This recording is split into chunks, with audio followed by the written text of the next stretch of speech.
Olá, gente, bom dia. Como é que vocês passaram a semana? Espero que vocês tenham tido uma semana maravilhosamente bem, certo? Vamos começar a nossa aula como de costume, certo? Fazendo nossas orações. Feche os olhinhos. Muito bem. Em seguida, pega aí o quê? O livro na agenda, né? Agenda. E vamos fazer aí a agenda. A data, coloca a data de hoje, certo? E coloca atividade no livro, história, página 434 e 435. Essas duas páginas, certo?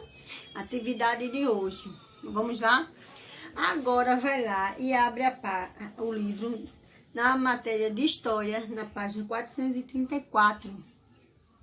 Pronto? Vamos lá.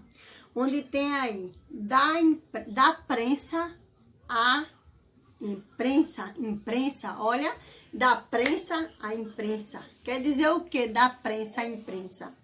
Quer dizer que antigamente essa prensa era uma forma de mandar as notícias. Era uma maquinazinha, aquelas máquinas manual, que você imprensava o papel, para primeiro sair as letras, certo?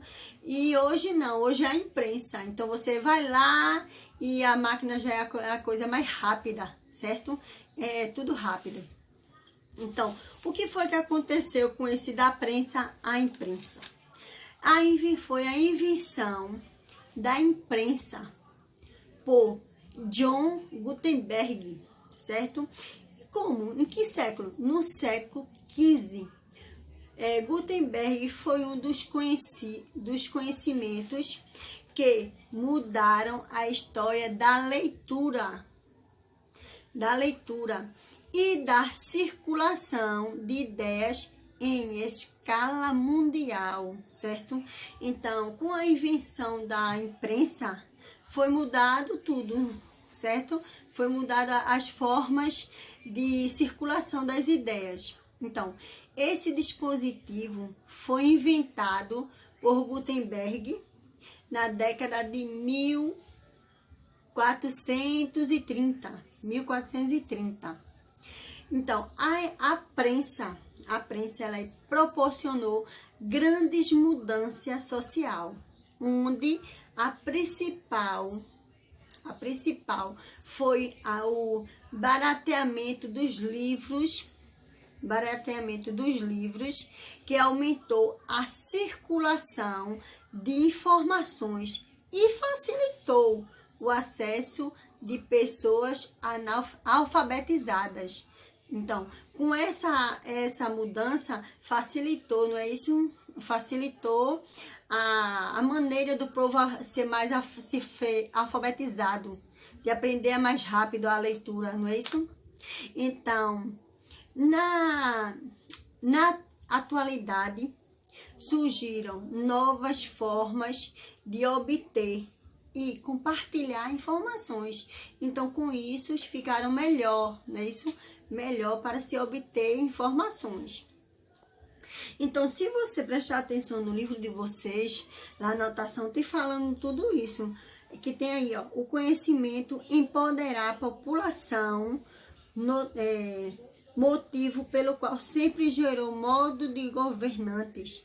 Por isso, em regime ditatorial, como Estado Novo, costuma haver órgão e fiscalização e censura como o DPI, certo? Então, hoje, na atualidade, surgiram novas formas de obter e compartilhar informações, além dos materiais impressos, podemos nos informar de outras maneiras, não é isso? Por meio de vídeos, de gravações, em áudio, feito a gente está fazendo aqui, entre outros, usando também os aparelhos celulares que hoje em dia, com a tecnologia mudada, então foi ótimo para todo mundo, né? Todo mundo fica bem informado através de novos dispositivos que vai aparecendo, e novas tecnologias também, certo? Então, agora nós vamos para a página 435, que fica ao lado, e vamos falar do fim do Estado Novo. Na aula passada a gente falou do Estado Novo, não foi isso? E hoje nós vamos falar também do fim. O que foi o fim do Estado Novo? Foi o que Getúlio Vargas foi deposto em 29 de outubro de 1945 por um movimento militar liderado por generais que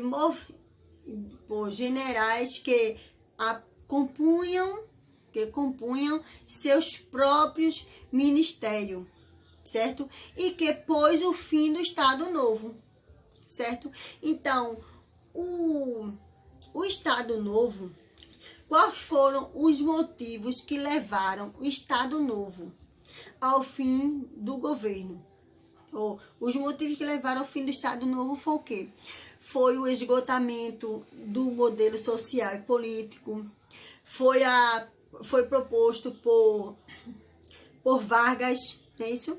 Por Vargas, que havia perdido o apoio da elite nacional, como em espécie os militares. Então Vargas aí, ele perdeu o quê? O apoio de pessoas de grandes portes que podia lhe apoiar, e de repente eles desistiram de apoiar ele, certo? E ele era visto como uma ameaça. Isso era visto como uma ameaça para o posicionamento brasileiro na política externa, certo? Na política externa, como no contexto do início da Guerra Fria, no contexto da Guerra Fria. Então, o que foi que aconteceu aí? Vargas, ele não tinha mais nem apoio, não teve apoio de ninguém, e com isso foi que veio o fim do Estado Novo. Mas o Estado Novo só teve um fim em 1945, por quê?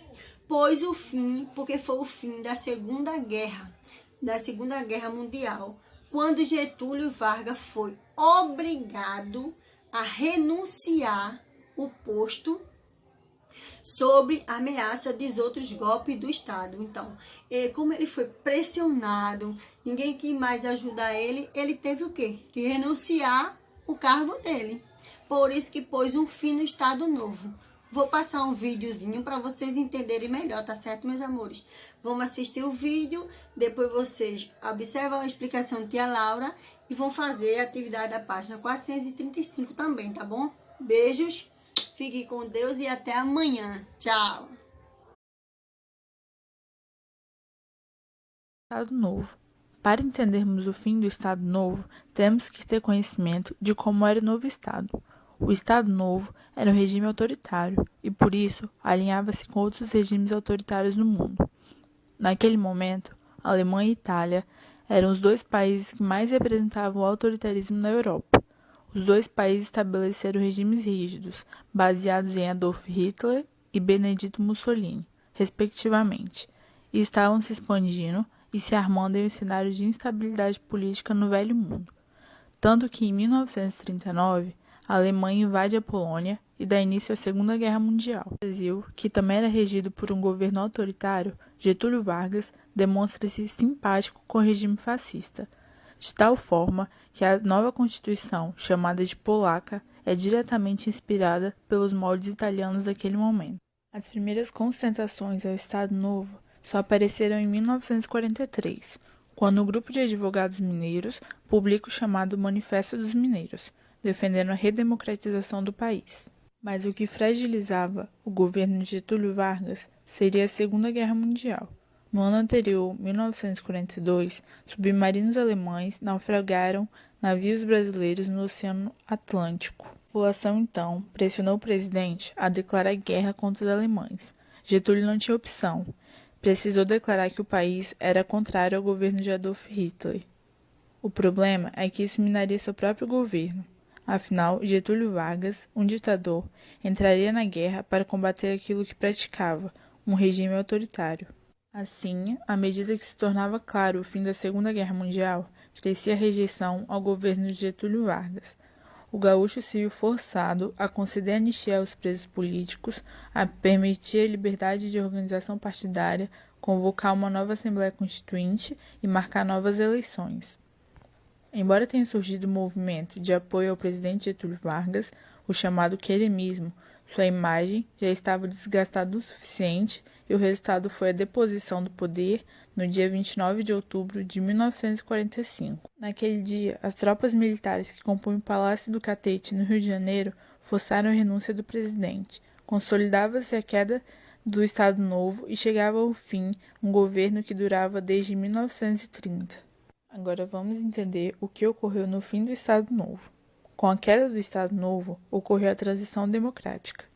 Desde 1942, o governo já se mobilizava no sentido de programa de transição de um regime ditatorial para um regime mais flexível. As forças políticas passaram a se organizar em partidos. Opositores oligárquicos, liberais, intelectuais e dissidentes do Estado Novo agruparam-se na União Democrática Nacional, em torno da candidatura de Eduardo Gomes. Do interior do governo de Vargas surgiram dois partidos, o Partido Social Democrático e o Partido Trabalhista Brasileiro. O PSD reunia representantes oligárquicos próximos a Getúlio e membros da burocracia do Estado Novo. Oficialmente, seu candidato era o general Dutra.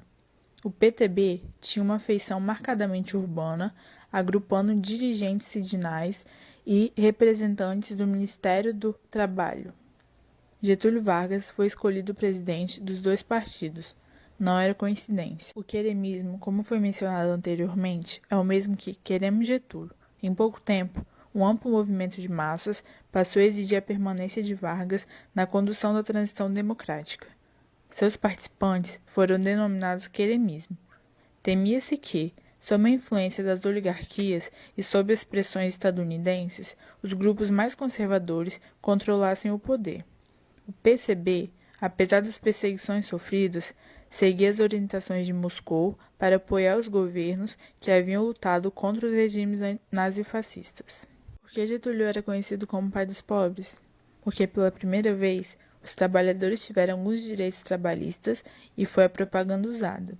Pois ao longo de sua primeira passagem pelo poder, mas principalmente durante o período do Estado Novo, Vargas implementou, pela primeira vez na história do país, uma abrangente política de direitos sociais trabalhistas, algumas dessas antigas reivindicações das classes populares brasileiras. Além disso, ao longo do Estado Novo, essas reivindicações foram sistematicamente divulgadas por um aparato de propaganda de massas que prestaram um verdadeiro culto à personalidade do então ditador. Porém, a democracia recém-instaurada seria refém de ameaças de golpe por parte dos setores mais reacionários do jogo político nacional. Uma espécie de recurso que visava compensar eventuais perdas eleitorais e concessões aos grupos populares. Dutra foi oposto a Getúlio Vargas. Apesar de ter uma ampla maioria parlamentar e caráter nitidamente conservador, o governo Dutra foi marcado pela instabilidade social e por altas taxas de crescimento econômico. Além da repressão aos comunistas, ocorreram intervenções em sindicais e prisões de lideranças operárias. As greves e as manifestações dos trabalhadores eram convocadas pelas perdas salariais decorrentes da inflação do período pós-guerra. Em lugar de elevar os salários, Dutra promoveu uma liberalização da economia, permitindo a ampla entrada de produtos estadunidenses no mercado brasileiro. Por meio da livre concorrência, os economistas do governo acreditavam que ocorreria uma redução geral nos preços praticados. O primeiro governo brasileiro do pós-guerra consolidou o alinhamento do país com os Estados Unidos. Aceitando a liderança internacional dos estadunidenses, Dutra rompeu relações diplomáticas com a União Soviética em 1943 e participou da onda anticomunista que se alastrava pela América Latina. Então foi criado o Partido Comunista Brasileiro, mas em seguida tivemos a sucessão presidencial, que do ponto de vista político, o governo Dutra foi melancólico. Já no final de 1946, Vargas retirou o apoio concedido ao presidente e ocupou-se do fortalecimento do PTB, com vista à sucessão presidencial. A partir da metade do mandato, a agenda política foi atropelada pela sucessão. Vargas lançou-se candidato pelo PTB em aliança com o Partido Social Progressista, do governador Adhemar de Barros. O presidente Dutra recusou-se a apoiar Getúlio Vargas e lançou a inexpressiva candidatura do mineiro Cristiano Machado pelo PSD. Assim tivemos Getúlio-deísmo, pois em 1950 ocorreram as eleições e incendiou o país inteiro. A marchinha de campanha de Vargas virou sucesso nacional. E as palavras do extraordinário orador da UND, o deputado Carlos Lacerda, também fizeram sucesso. Então surgiu o segundo governo de Vargas, eleito com 48% dos votos. Vargas teve sua posse contestada pela UND, que alegava ser necessário uma votação superior a 50%. Grande parte do PSD abandonará a candidatura de Cristiano Machado e aderir a Vargas. Então tivemos o governo nacionalista. A partir desse momento, ocorreu uma virada nacionalista no país. O Programa de Desenvolvimento Nacional, tão alardeador durante a campanha eleitoral, seria implantado nessa segunda fase do governo Vargas, que estava começando. A política econômica visava claramente a defesa das riquezas nacionais e investimentos em setores estratégicos, principalmente energia siderúrgica.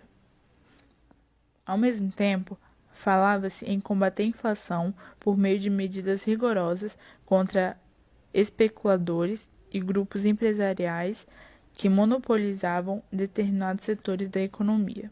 Mas o governo de Vargas começou a ter recaídas. Pressionado à direita pelos setores conservadores e à esquerda pelo movimento operário, Vargas procurava impor-se como árbitro dos conflitos sociais e conciliar forças opostas e contraditórias, como já havia feito à ocasião do Estado Novo.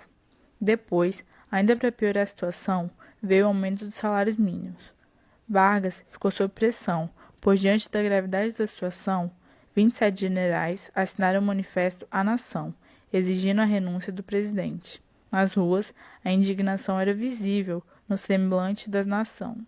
Então, no momento de menor prestígio popular, no momento ínfimo de sua trajetória política, desacreditado pela imensa maioria da nação brasileira, acuado pela ação da oposição e abandonado por inúmeros de seus companheiros e seguidores, Vargas conseguiu reverter a situação. Com um tiro no próprio peito, o presidente deixava o governo, mas se mantinha vivo no poder.